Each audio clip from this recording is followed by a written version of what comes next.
The evening sun hung low over the wide plains, spilling its last golden light across the quiet village of Dry Creek.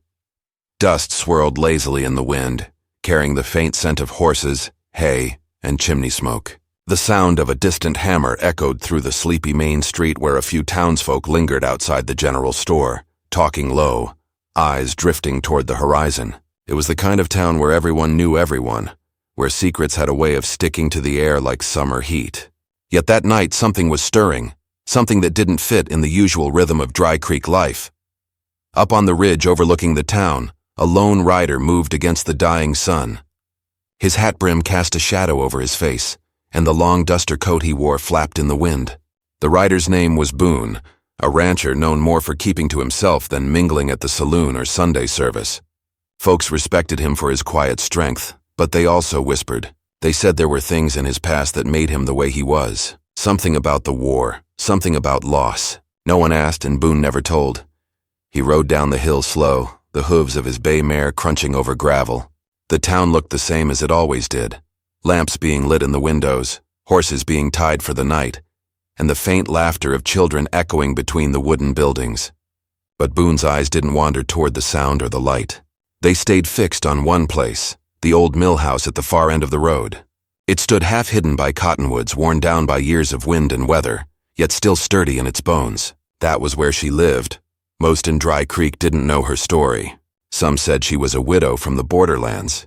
Others claimed she'd come running from something darker. Whatever the truth, she lived alone, quiet, keeping to herself. Her name was Clara, and she'd been in town less than a year. She ran the old mill as best she could, fixing what broke, trading flour for supplies. But behind her calm face, there was something restless, like a storm trapped behind her eyes. Boone had noticed it the first time he saw her. Maybe that's why he couldn't stay away. He dismounted near the porch, boots thudding softly against the dry earth. The place was silent except for the rustling of the trees. He hesitated a moment listening. Then with a deep breath he climbed the steps and knocked. There was a pause. Then the sound of movement inside. A soft voice followed. "Who is it?" "Boone," he answered, his tone low, rough from the wind. Another pause. Then the latch lifted, and the door creaked open. Clara stood there in the lamplight, her face pale against the amber glow. Her hands were clasped in front of her, knuckles tight. "It's late," she said quietly. "Something wrong?" He took off his hat, nodding slightly. "Heard you've been having trouble again. Thought I'd check in." Her eyes flickered, uncertain. "Trouble?" "With the mill wheel," he said. "River's running low this week. Thought it might have jammed." She relaxed a little, but not completely. Boone could see the tension in her shoulders. There was something else behind her guarded tone, something unspoken. "I was just about to lock up," she murmured, glancing past him at the darkening road. "You can look in the morning. It's not safe out there after sundown." Boone studied her face for a moment, then nodded. "I'll check it first light." He started to turn away, but something made him stop. The faintest tremor in her breath, the way her hand lingered near the edge of the door, almost as if she wanted to say more but couldn't. "Clara," he said softly. "You all right?" Her eyes lifted to his, wide, uncertain, and filled with something close to fear. "Boone," she began, voice trembling. "There's something I need to tell you." He waited. The wind picked up, brushing through the trees, carrying the faint scent of rain. "I think someone's been watching me." Boone's jaw tightened. "Watching you?" She nodded, her eyes darting toward the dark stretch of woods behind the mill. "At first I thought it was just the wind. Or my nerves. But last night I saw it again. A figure standing by the river. It didn't move, didn't speak. Just stood there." Boone looked toward the trees, the shadows thickening in the fading light. "You tell anyone?" She shook her head. "No one would believe me. They'd say I imagined it." He looked back at her. "You didn't imagine it." Her voice broke slightly as she whispered, "Then what does it want?" He didn't answer. Instead, he set his hat back on and stepped off the porch. "Lock your door," he said. "I'll take a look."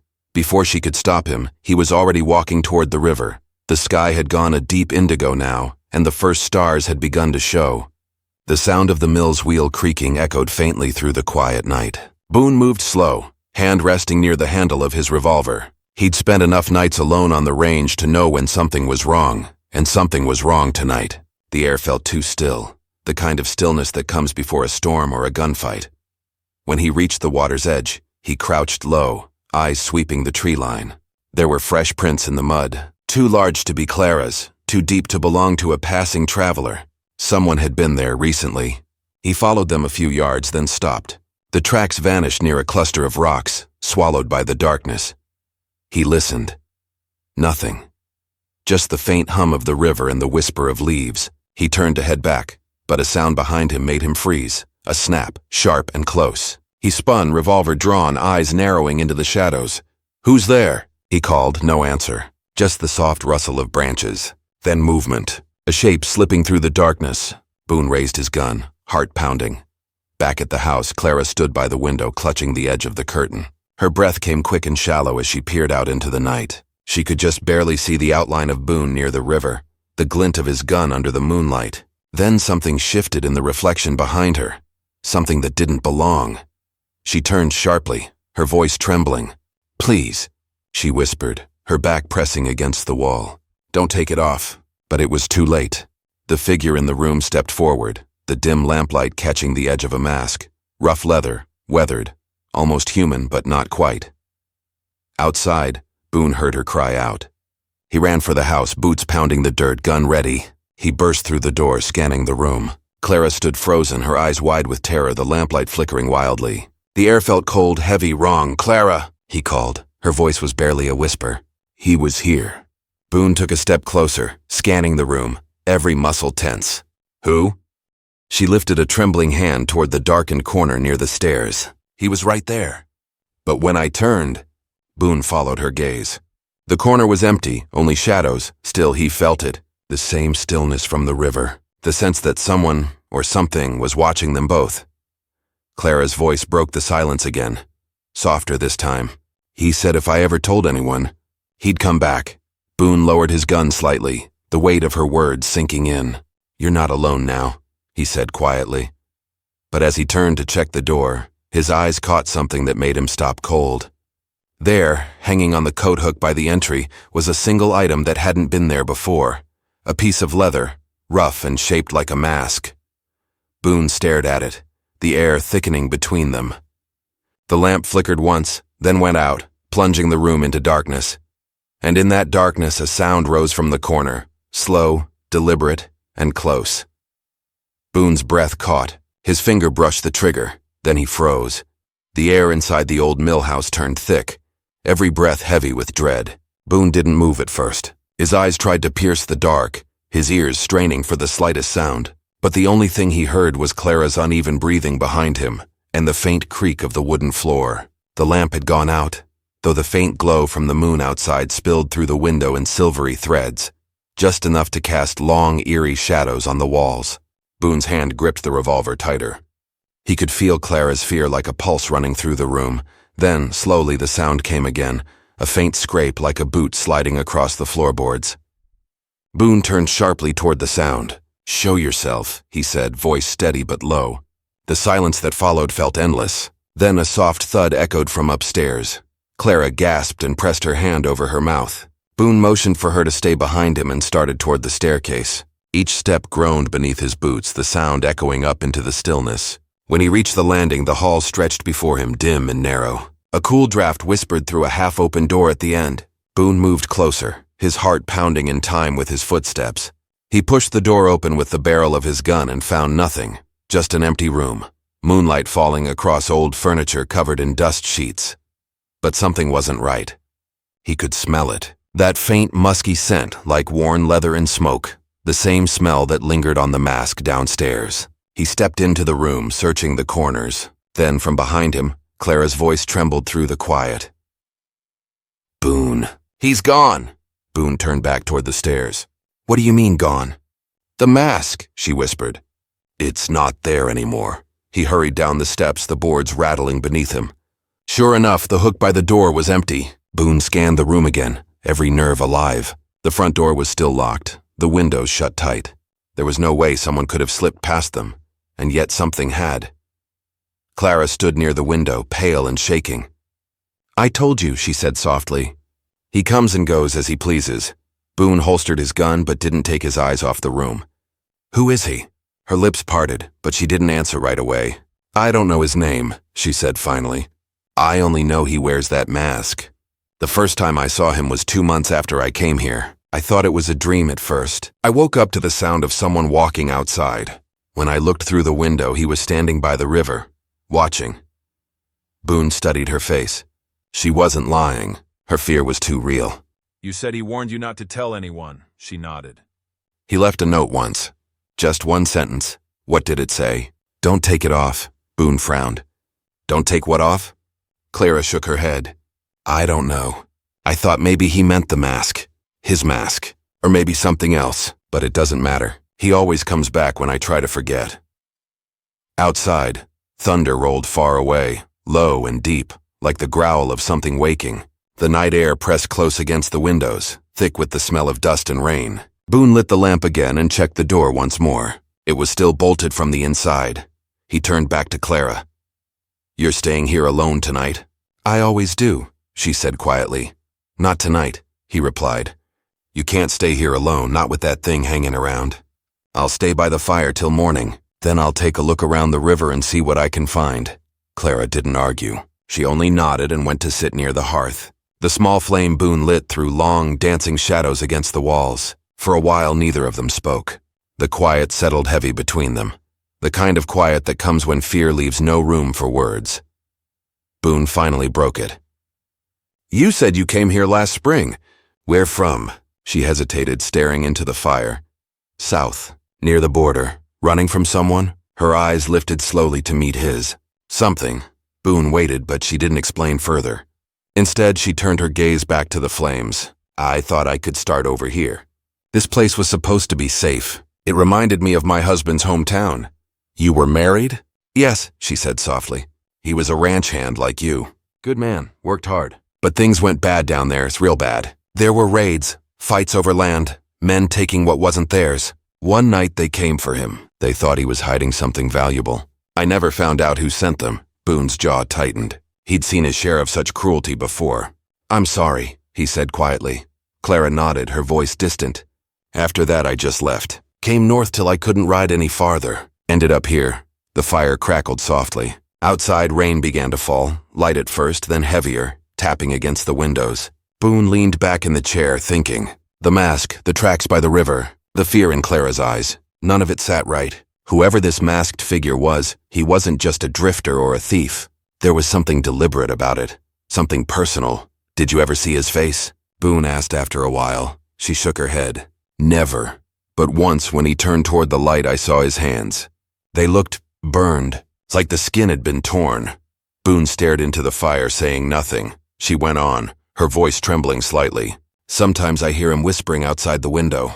Not words I can make out, just a sound, low, broken. Like he's trying to speak but can't. The wind howled outside, rattling the shutters. Boone rose to his feet, his instincts prickling again. I'll check outside, he said. Clara stood quickly. No, please don't. Every time someone goes out there, he disappears. You won't find anything. He only shows himself when he wants to. Boone hesitated. Her voice carried a strange certainty, the kind born from living too long in fear. He finally nodded and went to the window instead, pulling the curtain aside. The rain fell harder now, forming thin rivers in the dirt. The tree branches swayed in the wind, their shadows moving like ghosts across the ground. Nothing else stirred. But then he saw it. A faint flicker of movement near the riverbank. A figure dark and still standing just beyond the trees. Boone blinked once, thinking it might be a trick of the light, but it wasn't. The shape was real, unmoving, watching. He turned sharply toward Clara. He's there. She went pale. No, he can't be. Not again. Boone grabbed his coat. Stay inside. Before she could stop him, he was out the door, rain slapping against his hat and coat. The wind tore at him as he made his way down the muddy path toward the river. The figure didn't move. Boone kept his gun low but ready. When he was close enough to see the shape clearly, he stopped. The man wore a long coat and a wide-brimmed hat. The mask, that same rough leather thing, and covered his face completely. Boone raised his gun. That's far enough, he called. The figure didn't answer. He just tilted his head slightly, as if studying Boone. I don't know who you are, Boone said, his voice cutting through the rain, but you're scaring that woman half to death. You want to deal with someone, you deal with me. Still no answer. Then, slowly, the figure lifted a hand and pointed, not at Boone but at the mill house behind him. Boone glanced back just for a second. When he turned around again, the man was gone. Vanished. The rain came harder now, washing over the empty ground where the figure had stood. Boone lowered his gun, scanning the trees. Nothing. No footprints, no sound. It was like he had melted into the storm itself. When Boone returned to the house, Clara was waiting at the door, eyes wide. "You saw him, didn't you?" He nodded. "He was real. I saw him clear as day, but he disappeared." She closed her eyes, her voice barely a whisper. "He always does." Boone hung his coat by the fire and sat down again, his mind turning. The figure hadn't attacked. He hadn't even come closer, just pointed at the house. There was a reason for that. "Clara," he said after a moment, "you sure you don't know what he meant by that message? Don't take it off." Her fingers twisted nervously in her lap. "I've thought about it. Every night. Sometimes I wonder if it has something to do with this place. The mill." Boone looked at her sharply. "The mill?" She nodded. "Before I came here, the man who owned it, old Mr. Dwyer, died suddenly. They said he fell into the river, but some folks whispered that someone pushed him. They found strange markings carved into the wood inside the mill afterward. No one ever explained them. The town wanted to tear the place down, but I bought it before they could." Boone felt the chill again, the same uneasy weight pressing down on him. "Show me," he said quietly. Clara hesitated, then rose and took the lantern. She led him out back through the rain to the mill. The water wheel turned slowly in the current, creaking with each pass. Inside, the air smelled damp and cold. She lifted the lantern higher, and Boone saw the marks, carved deep into the beams. Circles, crosses, symbols that didn't look like anything he'd ever seen. Boone touched one of them with his hand. The wood was smooth around the edges, old, not something done recently. "Maybe he's tied to this," Boone said under his breath. "Whoever he is." Clara looked at him, her eyes full of fear. "Then why does he keep coming for me?" Boone turned toward the open doorway, the wind howling through. "That's what we're going to find out." Lightning flashed across the sky, lighting up the river for just a second, and in that brief, blinding light, Boone saw it again. A figure, standing on the far bank, mask glistening wet under the rain. Then darkness swallowed him whole. Rain still pounded over the valley through the long, sleepless night. Boone stood by the window of the mill house, watching the storm roll across the plains. Every flash of lightning lit the trees and the river beyond, but there was no sign of the masked man now. The figure was gone, swallowed up by the dark, leaving behind only that haunting image in Boone's mind. A man who didn't move, didn't speak, and yet seemed to carry something more than flesh behind those hollow eyes. Clara sat near the fire again, wrapped in a wool blanket, her hands trembling slightly though the room was warm. Boone could see how exhaustion clung to her, but beneath it was something else, a kind of stubbornness, the kind that kept her alive this long. She wasn't the type to fold easy, no matter how much fear pressed down on her. Boone respected that, though he wished she'd let him shoulder more of the weight. When dawn finally came, it came gray and heavy. The storm had passed, leaving a hush over the land that felt almost unnatural. Boone saddled his horse and told Clara he'd be back by noon. He needed to see the sheriff and tell him what he'd seen. But Clara stopped him at the door. "The sheriff won't believe you," she said softly. Boone turned to her. "You don't know that." "I do," she replied, her voice low. "When I first saw him, the masked man, I went to the sheriff. He came out here with 2 of his men. They searched the place and found nothing. After that, he told me not to bother him again. Said I'd been dreaming. They all think I'm not right in the head." Boone frowned. He'd dealt with men like that before. Small-town sheriffs who'd rather keep their peace than face something they couldn't explain. "Doesn't matter," he said finally. "I'm telling him anyway." Clara didn't argue, but her eyes followed him as he rode away, worry written clear on her face. The town of Dry Creek looked different in the early morning light. The rain had left puddles in the rutted road, and steam rose from the damp roofs as the sun began to warm the earth. People were already out, going about their business, pretending life was ordinary. Boone tied his horse near the post office and walked toward the sheriff's office at the end of Main Street. Sheriff Cale was a broad man, with gray whiskers and a tired look about him. He was sitting behind his desk when Boone stepped in, sorting through a pile of papers. "Boone," he said without looking up, "don't usually see you in town this early." "Had a visit last night," Boone said. The sheriff glanced up. "That so? Trouble on the ranch?" "No, at the old mill house. The widow's place." Cale sighed, setting the papers aside. "Let me guess. She's seeing ghosts again. Boone's jaw tightened. Not ghosts. A man. Masked. I saw him myself. The sheriff leaned back in his chair. You're telling me you saw this fella? With your own eyes? I did. Stood no more than 50 yards from him. And you didn't catch him? He disappeared. Like smoke in the rain. Cale chuckled under his breath. Boone, I've known you a long time. You ain't one to tell tales, but you've been out there on your own too long. Maybe you saw a drifter. Maybe just shadows. The mind plays tricks when it wants to. Boone stepped closer to the desk. You think I'm making this up? I think you're tired. And I think that woman's been filling your head with her stories. Half this town says she's cursed that place. Maybe you ought to stay clear of it. Boone stared at him for a long moment, then turned to leave. Maybe you ought to start believing people before it's too late, he said quietly. As he stepped out onto the street, he noticed a group of men gathered by the blacksmiths. They fell silent when he passed, their eyes following him. He caught bits of their talk, Clara's name, whispers about strange lights by the river, about voices carried on the wind. Whatever was happening out there, folks already had their suspicions, and none of them were kind. When Boone returned to the mill house, Clara was waiting on the porch. He didn't believe you, she said before he even dismounted. No, Boone replied. But something's got this town talking. Whatever's happening here, it's been going on longer than you think. Clara looked down, her hands tightening around the edge of her shawl. I know, Boone tilted his head. There's something you haven't told me. She hesitated, then nodded. There's a journal, she said quietly. It belonged to Mr. Dwyer, the man who owned this place before me.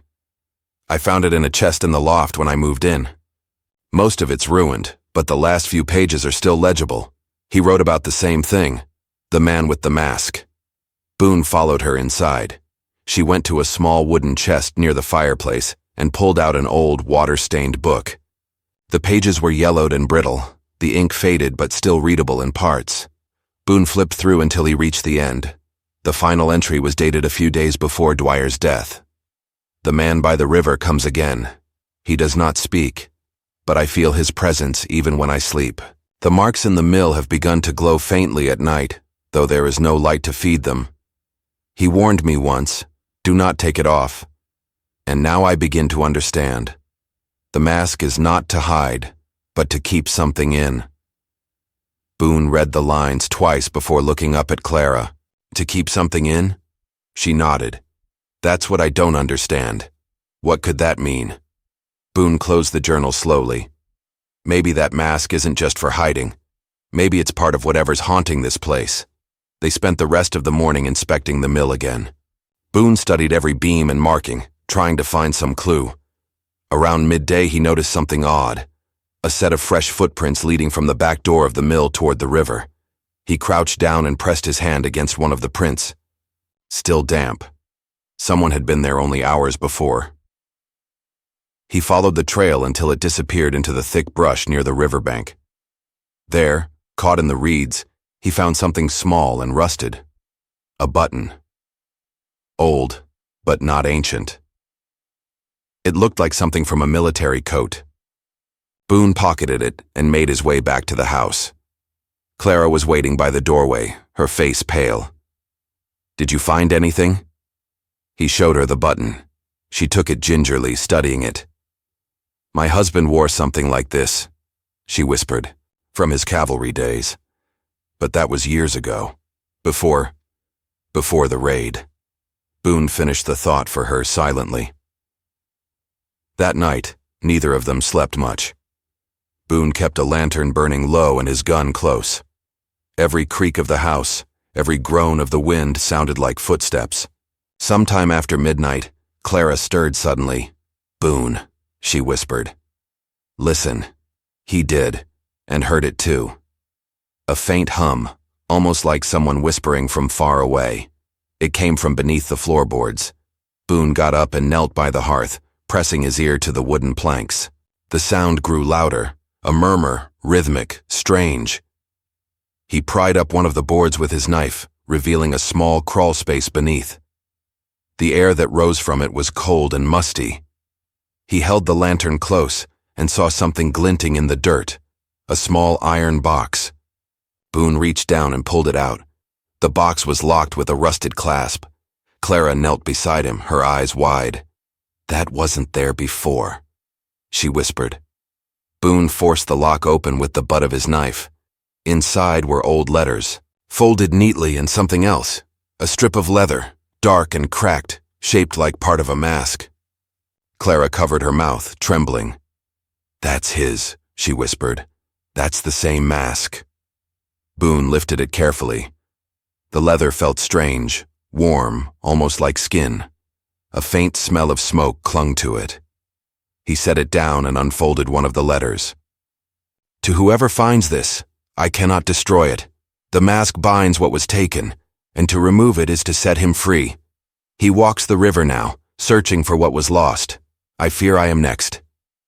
Boone looked up at Clara. Her face had gone white. "What does it mean?" she asked. "I think Mr. Dwyer wasn't the first," Boone said quietly. "And maybe you won't be the last unless we find out what's buried under this land." The wind picked up again outside, rattling the shutters. Boone put the mask fragment back into the box and shut it. The whispering from below had stopped, replaced by the distant howl of the river wind. Clara sat beside the fire, her eyes fixed on the flames. "Boone," she said after a while, "what if it's not a man at all?" He glanced at her. "What do you mean? What if it's something that was once a man, and now it's trapped in that mask? What if he can't rest until someone takes it off?" Boone didn't answer. He didn't need to. Somewhere deep down, he felt she might be right. Outside, the storm began again, low thunder rumbling across the plains. Boone checked the window one last time before dousing the lantern. But as the flame flickered out, a flash of lightning lit the yard, and there, standing by the river once more, was the figure. Still, silent, watching, and this time Boone could swear he saw its hand lift, pointing not at the house, but directly at him. The rain had turned the ground into thick mud by morning, the kind that clung to boots and slowed every step. Boone hadn't slept, not even for a moment. His mind kept circling back to that figure by the river, standing there in the lightning, pointing straight at him. Clara had seen it too, though she refused to speak of it. She sat by the window with her blanket wrapped tight around her shoulders, staring out at the gray world beyond the glass. Boone moved through the house quietly, checking every corner, every door, every window latch. The fragment of leather they'd found the night before lay on the table, its edges still damp from the storm. It looked harmless, but Boone couldn't shake the feeling that it was alive somehow, like it carried something waiting to wake. The faint smell of smoke still lingered around it. He poured 2 cups of coffee, setting one by Clara. She didn't touch it. "I saw him again last night," she said, her voice barely above a whisper. Boone looked at her. "When?" "After you went to check the stables." He was closer this time, near the fence. He wasn't looking at me. He was looking at the house. Like he was listening. Boone's eyes flicked toward the window. The wind pushed against the panes with a long, low moan. "Then we're done waiting," he said. "If he's got something to say, we're going to make him say it." Clara turned toward him, fear rising in her eyes. "You can't face something like that, Boone. You don't know what he is." He set his cup down and met her gaze. "I've faced worse than ghosts. I just need to know what he wants. That journal said the mask keeps something in. Maybe he's not haunting you, Clara. Maybe he's trying to warn you." She looked uncertain, torn between fear and something like hope. "And if you're wrong, then at least we'll know what we're up against." By noon, the sky had darkened again, clouds heavy with another storm. Boone saddled his horse and packed a lantern, rope, and his rifle. Clara wanted to come, but he told her no. "If anything happens, you stay inside, lock the door, and don't open it for anyone but me." "I can't just sit here," she said, clutching his arm. He gave her a look that softened for only a moment. "You've done enough running. Let me handle this part." He rode toward the river, the land stretching wide and quiet around him. The air felt strange, almost charged, as if the world was holding its breath.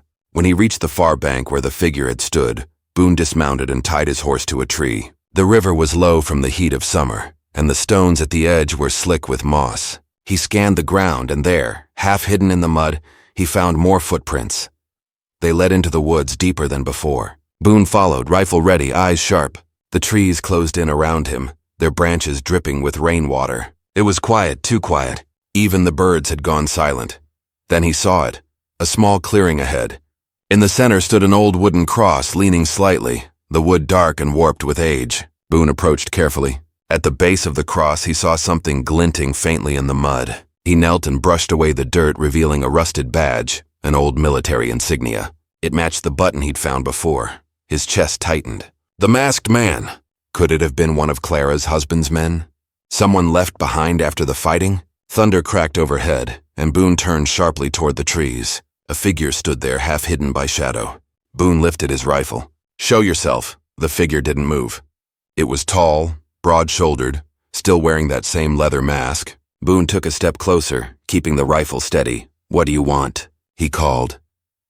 The masked man raised his hand slowly and pointed, not at Boone this time, but at the ground near the cross. Boone frowned, lowering his eyes. Beneath the cross, the earth looked freshly disturbed, as though someone had been digging there. Boone looked back up, but the figure was gone. The woods had swallowed him whole again, as if he'd never been there.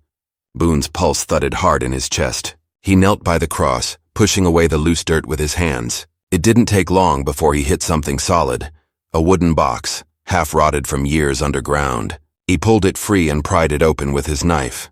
Inside were old letters, faded photographs, and something wrapped in cloth. Boone unwrapped it slowly. Inside lay another mask, this one whole, not just a fragment. It was darker, smoother, and strangely intact despite its age. The smell of smoke was stronger now, sharp and almost suffocating. Boone felt a chill crawl through him, one that had nothing to do with the wind.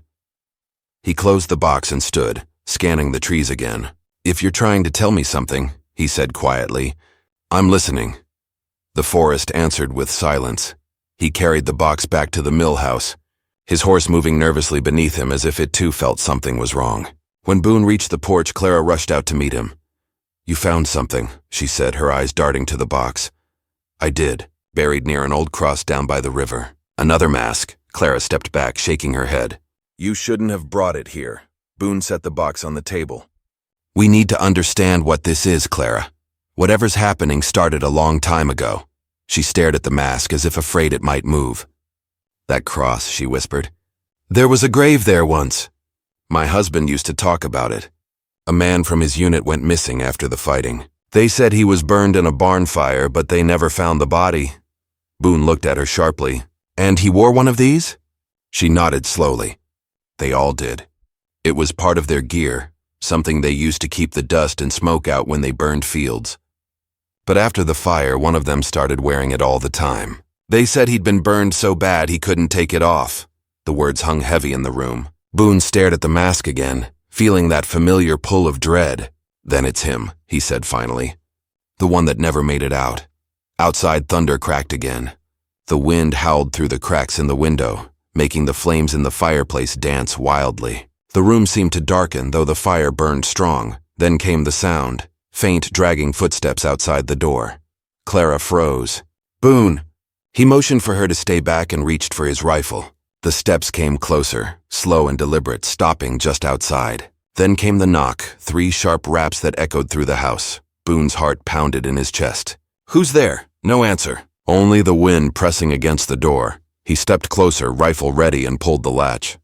The door creaked open an inch, letting in the cold air, and nothing else. The yard was empty. The rain had started again, light and steady, whispering across the ground. Boone stepped outside, scanning the shadows. Then he saw it, carved into the wood of the door, still fresh. 3 words. "Don't take it off." He backed into the house and shut the door tight. Clara stood pale as ash. "He was here," she said, her voice trembling. Boone didn't answer. He walked to the table and looked at the mask again. Something about it seemed different now.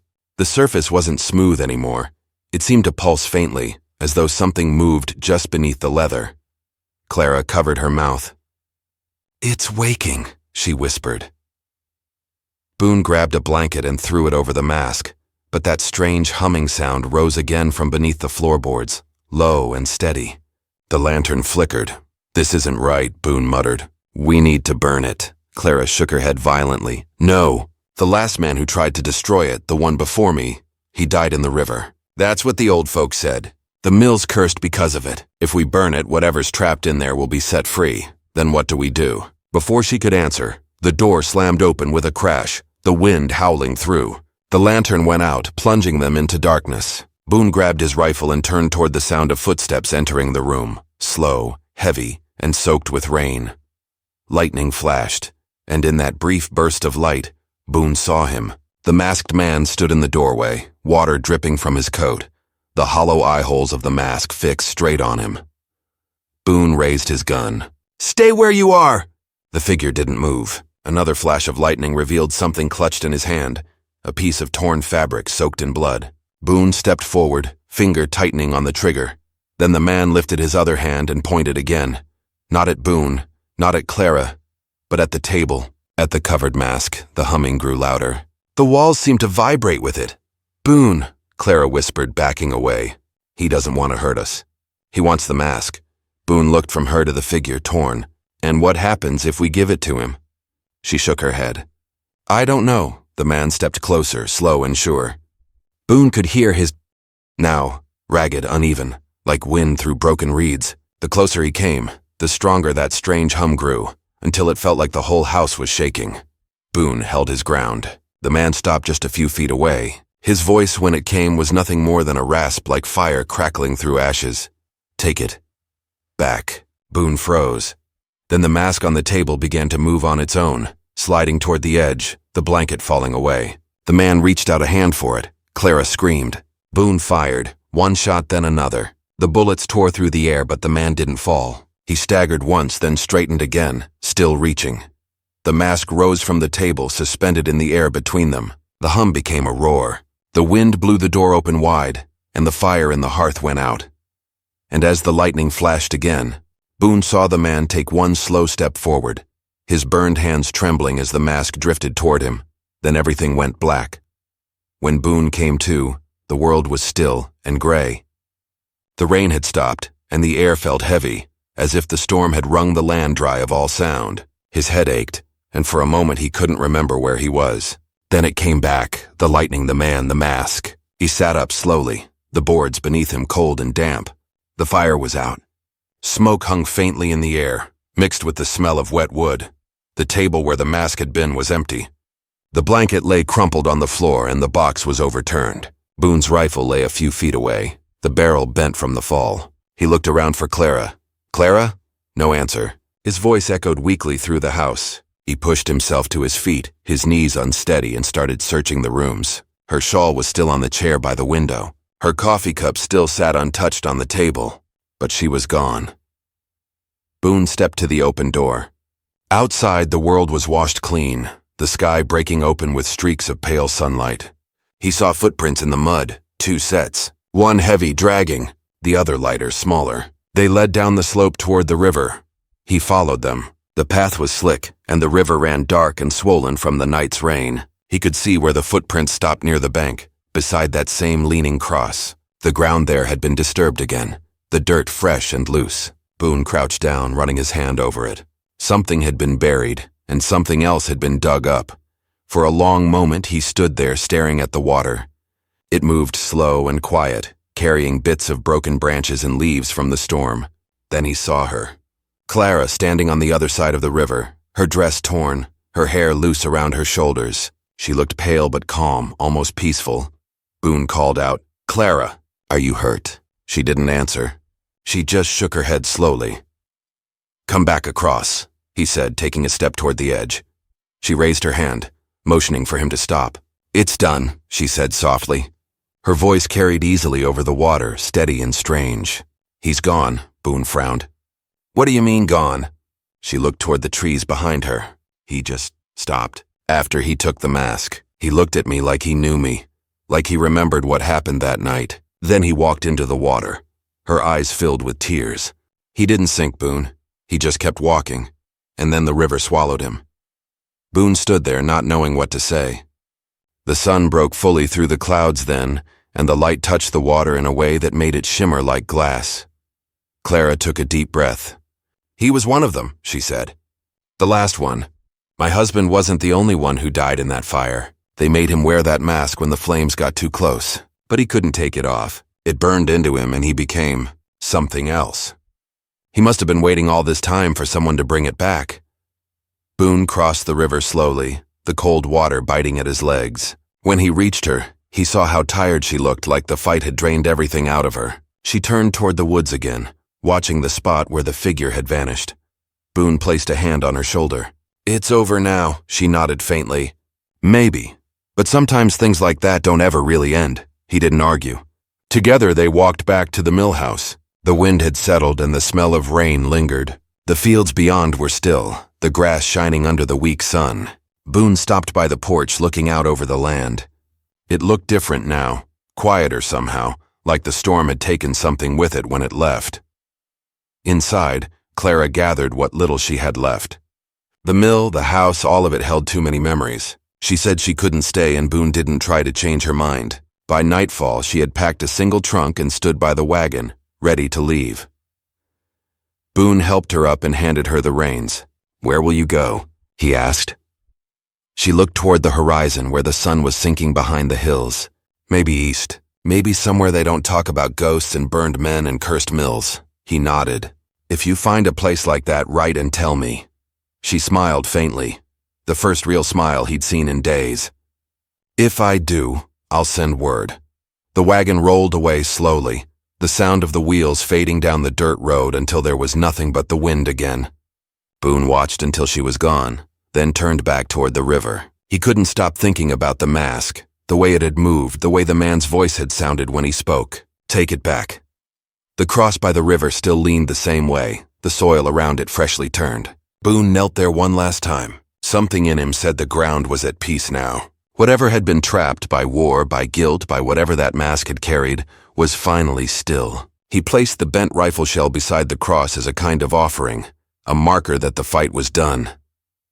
That night, Boone sat by the cold hearth, staring into the dark. The silence of the house felt different. No hum, no shifting floorboards, no whispers. Just the sound of the night breeze through the cracks. He thought of Clara somewhere out there on the road, free from the shadow of that burned man. And he thought of the figure himself, of how a soul could get trapped between worlds, chained to what it couldn't let go of. The next morning, Boone saddled his horse and rode out. He had no reason to stay. The mill could fall apart for all he cared. It wasn't his burden anymore. But as he passed the edge of the woods, he looked back one last time. The sunlight was warm on the roof, and for the first time in years, smoke rose gently from the chimney again. Someone or something was making peace with the land. Weeks later, travelers heading through the valley began to speak of the mill again. They said the river had gone quiet, that its current was calmer than anyone remembered. A few claimed they saw a man walking along the bank at dusk, no longer wearing a mask, just a face like any other, pale and still. But the stories faded over time, like all stories do. Boone found work on another ranch a few towns over. He kept mostly to himself, speaking little about the woman by the river or the man who walked out of the fire. Sometimes on quiet nights when the wind blew a certain way, he'd think he heard that faint hum again, but it never lasted. And each time he heard it, he'd tip his hat toward the horizon and say softly, "Rest easy." As the years passed, the old mill house by the river fell to ruin. The cross finally rotted away, and the ground grew over with wildflowers. But locals swore that when storms came, the lightning never struck there again. The air around it stayed calm, untouched, as if something or someone was keeping watch. Boone never saw Clara again. Word came once through a letter carried by a drifter that she'd settled in a small town east of the mountains. She had opened a small shop, lived quietly, and spoke often of peace and forgiveness. Boone read that letter by firelight, folded it carefully, and kept it in his coat until the day he died. Years later, when folks found his things, they discovered that letter and a small wooden carving of a mask, split neatly in two, each half burned black along the edges. No one knew where it came from, but some said it was Boone's way of keeping the past from ever rising again. In the end, the story of the masked man and the rancher faded into legend, told around fires, whispered in taverns, changing a little each time. Some said it was a ghost story, others a tale of guilt and redemption. But the truth, quiet as it was, lay somewhere between the two. For Boone, it had never really been about curses or hauntings. It had been about facing what was buried, about seeing the pain that lingered and finding a way to let it rest. And though the years washed away the names, the land remembered. The river kept flowing, calm and steady. The wind carried no more whispers, and when storms rolled across the valley, they passed without harm, as if the land itself finally understood mercy. Some nights, when the moon hung low and the fields were silver with dew, the folks nearby swore they could hear a voice, low, quiet, and kind, murmuring from somewhere near the riverbank. They said it wasn't a warning this time, nor a curse, just a man's voice whispering, "Please, don't take it off." And then the wind would rise, gentle and warm, carrying the sound away into the night, leaving behind nothing but peace, and the memory of two souls who finally found their rest beneath the endless open sky of the old American plains.